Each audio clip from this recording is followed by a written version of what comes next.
मुकेश सहनी को लेकर के कई तरह की बातें कही जा रही थी और कहा यह जा रहा था कि अब मुकेश सहनी का क्या होगा, मुकेश सहनी समाप्त हो चुके हैं, मुकेश सहनी का अब कुछ भी नहीं होना जाना है।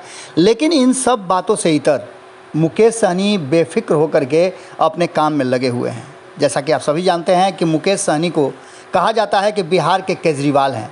भारत लाइव ने बहुत पहले आपको बताया था, शुरुआत में ही बताया था कि मुकेश सहनी का जो राजनीतिक स्ट्रगल है, जिस तरह से वो राजनीति करते हैं, उसमें साफ दिखता है कि वो अक्खर तरह की राजनीति करते हैं और अपनी बातें, अपने समाज की बातें करने में कभी पीछे नहीं हटते हैं। मुकेश सहनी लगातार जिस तरह से प्रगति के पथ पर हैं, उसे सब कोई देख रहा है और इसको लेकर के कई विवाद भी पैदा हुए हैं। उन्हीं के कई लोगों ने उनके इस स्वभाव को लेकर के उनसे दूरी भी बनाई है। लेकिन इन सब से बेफिक्र लगातार मुकेश सहनी अपनी राजनीतिक धारा को कहीं ना कहीं एक दिशा देते रहे हैं। कई लोग आए और कई लोग गए, कई लोग उनके साथ जुड़े भी रहे हैं। इन सारी बातों को लेकर के मुकेश सहनी लगातार जिस तरह से भारतीय जनता पार्टी के साथ संबंधों को लेकर के तल्खियां पड़ गई हैं, उन सब के बावजूद मुकेश सहनी ने साफ तरीके से कहा था कि जिस तरह से अमित शाह के और उनके बीच में बातचीत हुई थी, वो बातचीत शायद अब लागू नहीं कर रही है भारतीय जनता पार्टी। लेकिन इन सब के बाद एक भी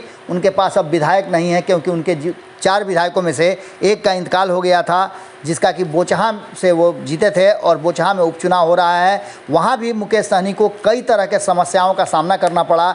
पहले तो उनके उम्मीदवार को ही राष्ट्रीय जनता दल ने अपने पक्ष में कर लिया और दूसरी तरफ भारतीय जनता पार्टी ने उनका सीट छीन करके अपने उम्मीदवार को उतार दिया।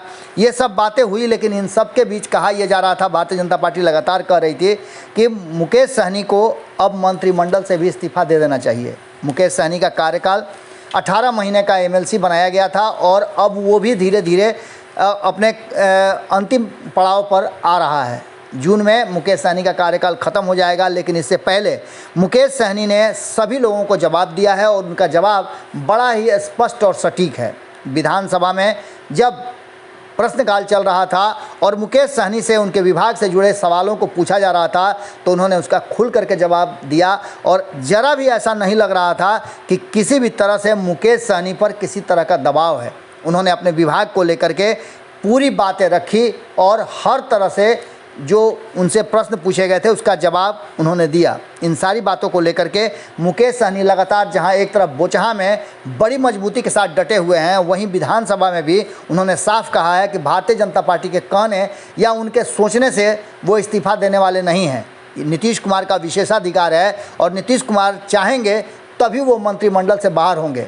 अब देखने वाली बात ये होगी कि मुकेश सहनी के इस नए दांव पर किस तरह की बातें सामने आती हैं। भारतीय जनता पार्टी को तो वो खुल करके टक्कर दे रहे हैं। हालांकि भारतीय जनता पार्टी ने वो रास्ता ही बंद कर दिया है कि मुकेश सहनी बार बार कहा करते थे कि सरकार उनके कंधे पर है, गिर जाएगी, लेकिन अब वो बातें तो होनी नहीं है। लेकिन मुकेश सहनी उसके बावजूद भी अब उनके पास खोने के लिए कुछ भी नहीं है, एकमात्र उनके पास मंत्रालय है और एमएलसी का सीट है। देखने वाली बात होगी कि मुकेश सहनी उसको बचाते हैं या फिर जो वो बार बार कहते हैं कि वो समाज को हक दिलाने के लिए आए हैं और उसे दिला करके ही मानेंगे, तो क्या वो इसके लिए मंत्री पद का भी त्याग करेंगे।